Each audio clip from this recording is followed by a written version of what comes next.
Traumatic brain injury, ऐसा brain injury जो किसी ट्रॉमा की वजह से हुआ हो,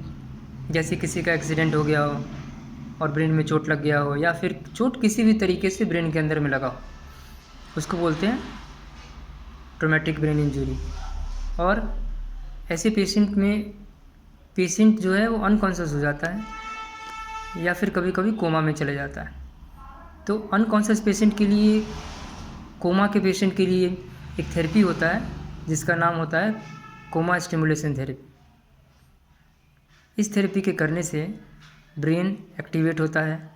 ब्रेन के अंदर न्यूरल कनेक्शन डेवलप होता है और पेशेंट के ठीक होने की संभावना काफ़ी बेटर हो जाती है। इस थेरेपी के अंदर में करते क्या है, इस थेरेपी के अंदर में जितने भी हमारे सेंसेस हैं, जैसे विजुअल सेंस है, ऑल्फैक्टरी सेंस है, ऑडिटरी सेंस है, गस्टैटरी सेंस है, टेस्ट सेंस है, ओरल सेंस है, काइनेस्थेटिक सेंस है, प्रोप्रिसेप्टिव सेंस है, वेस्टिबुलर सेंस है, इस सारे सेंसेस जो है वो ब्रेन के अंदर ट्रॉमा लगने की वजह से अफेक्टेड हो जाते हैं। तो इन सारे सेंसेस को एक्टिवेट करना पड़ता है, इन सारे सेंसेस को स्टिमुलेट करना पड़ता है,